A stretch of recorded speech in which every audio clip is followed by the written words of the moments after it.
aux lueurs agonisantes.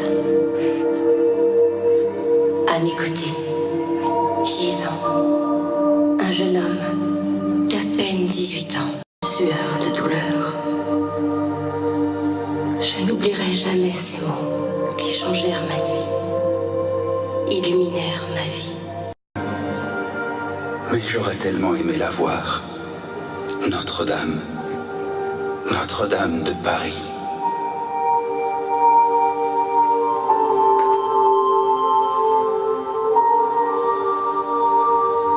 Elle est plongée dans la pénombre. Elle qui est lumière.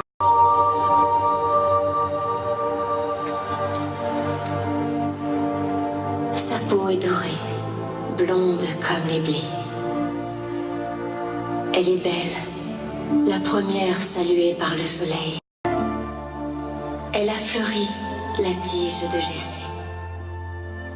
En son sein, un fruit béni efface un autre fruit, occasion de la chute originelle. En son sein, un fruit qui restaure ce qui a été brisé.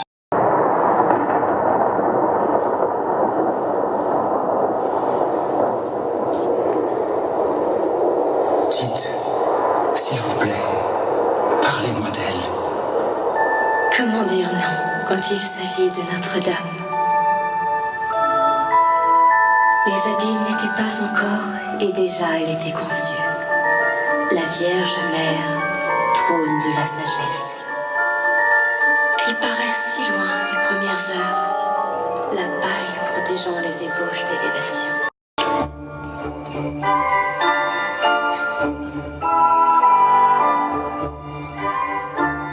800 ans et toujours Grand chantier des âmes.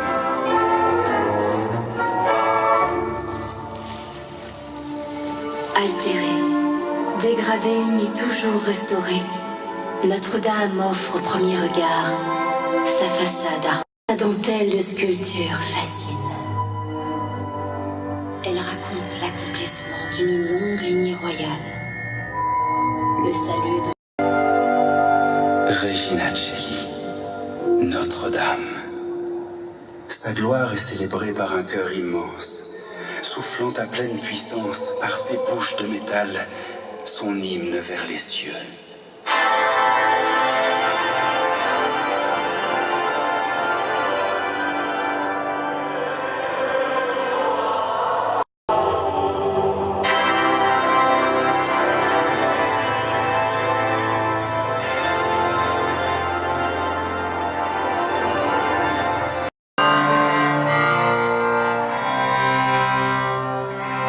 Sa beauté visible est un appel à contempler une réalité invisible d'une plus grande beauté.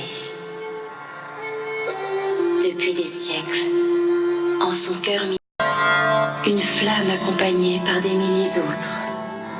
Flamèches incertaines pour une foi vacillante, laissées dans le sanctuaire pour suppléer les prières tout juste murmurées.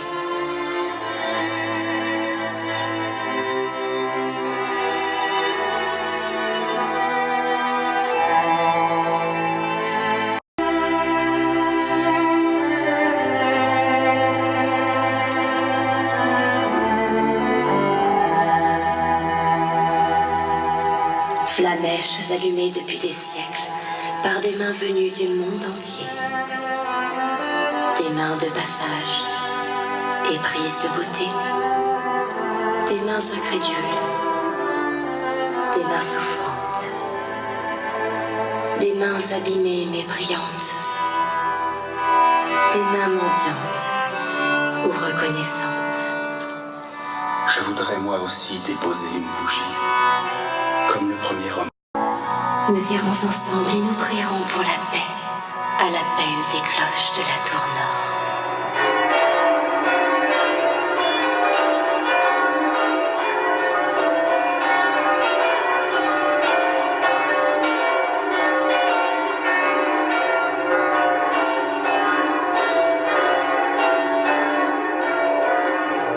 Madame, pour les Français, c'est Notre-Dame, tout simplement. Et c'est C'est bien à ses pieds que se trouve le point zéro, départ et convergence des routes de France. Tous les chemins mènent à Notre-Dame.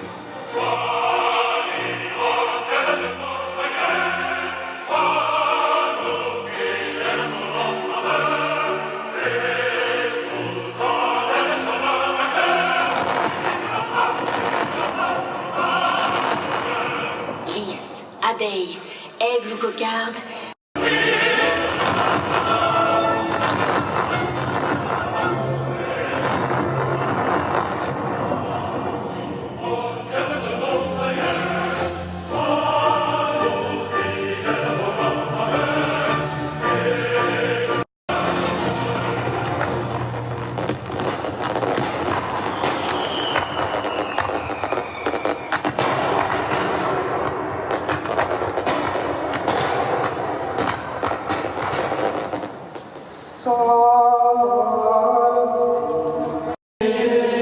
à l'intérieur, asile des condamnés, refuge des pécheurs.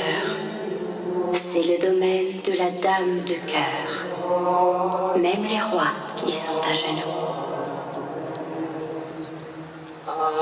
L'astre du jour révèle les pétales de 3 fleurs de verre, narrant une millénaire attente, une incarnation bienheureuse et un achèvement, une parousie.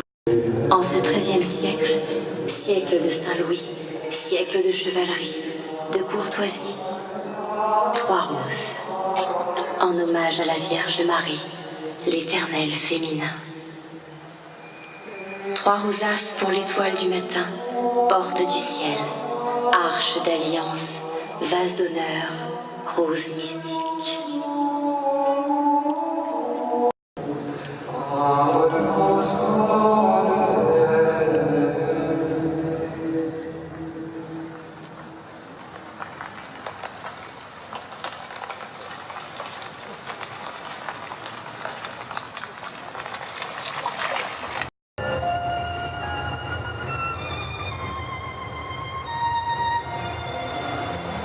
Pour cet écrin merveilleux, la nature a donné aux hommes ses plus belles œuvres. À la scène, le soin de sculpter.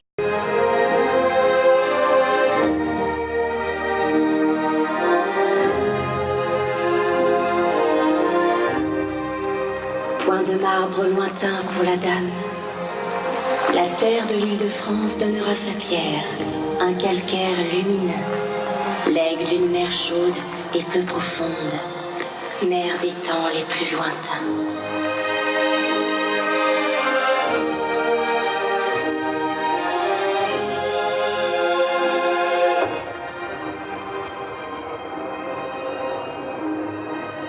La coiffe, c'est une forêt, tirée des bois nobles et lumineux. Les chênes les plus solides, les plus vieux, donneront leur force ligneuse, utilisée pour le cœur et ses stalles.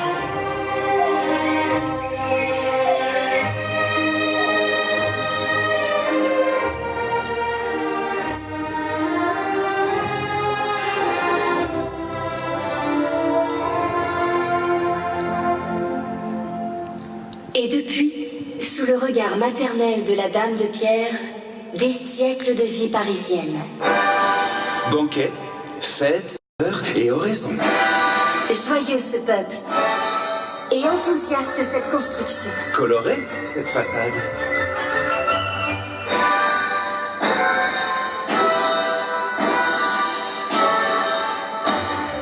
Maison de Dieu avant tout, maison du peuple assurément.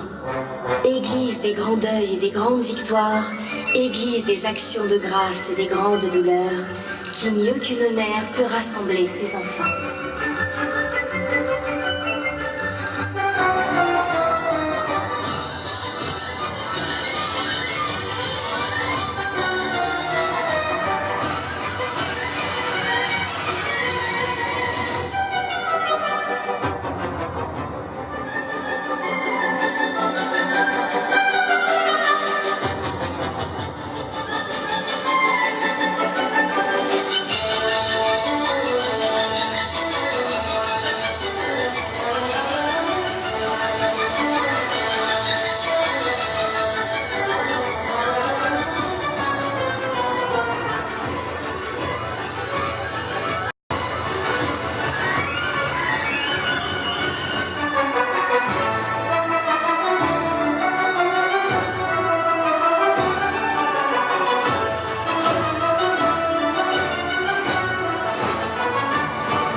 Les générations passent.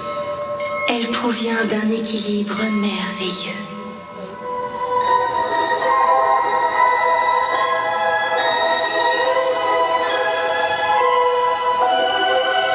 Poussée, contre-poussée, elle guide et maîtrise les forces de la matière. En elle, l'élévation s'appuie sur l'attraction. La grâce sublime la gravité. Nul combat intérieur, nulle pesanteur dans le sanctuaire. À l'extérieur est rejeté le combat. Les architectes, serviteurs d'une théologie de la lumière, ont édifié une nouvelle cité sainte. Image de la Jérusalem céleste, elle scintille du feu de ces pierres précieuses.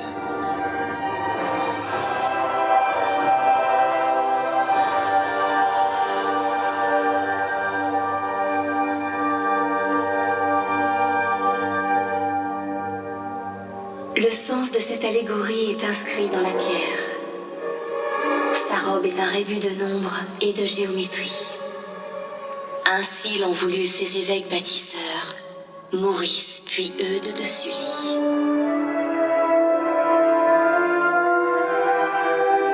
Pour la Trinité, un seul Dieu en 3 personnes. 4 pour le carré.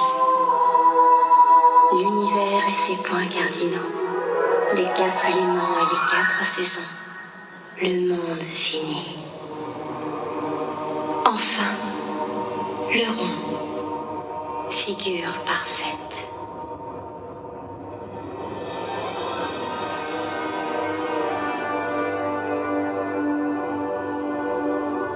L'infini, l'éternel. Au cœur du carré, le cercle. L'infini. L'harmonie et la paix, fruit du don et de l'amour total. Ave verum corpus.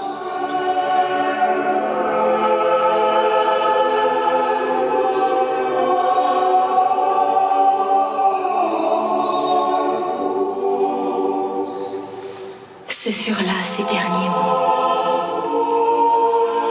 Le reste, je le lus sur son visage. Le premier ostensoir le guide vers le secret et l'âme du monument, vers le Saint des Saints, vers celui qui est de tout temps.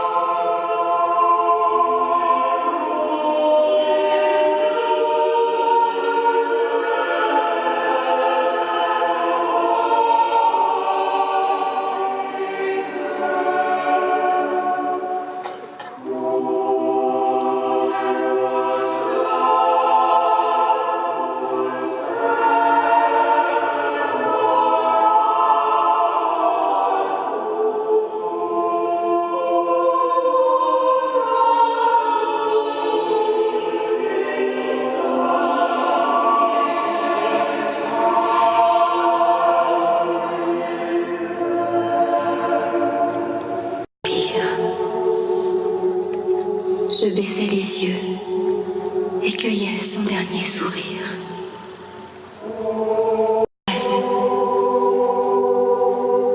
Il savait.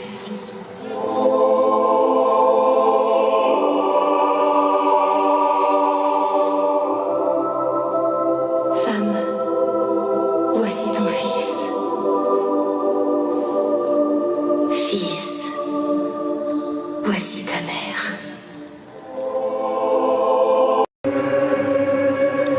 Se sont ouverts. Une étoile apparut. Je fermais les yeux et rendais grâce en pensant à lui. Jeune soldat américain, mort pour la France, tombé pour la paix en ce mois de novembre 1917. Je pensais à elle, la voyant surgir de la nuit, dans ses habits de lumière, parée pour la rencontre, ouvrant les bras à son enfant.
On ne voit bien qu'avec le cœur.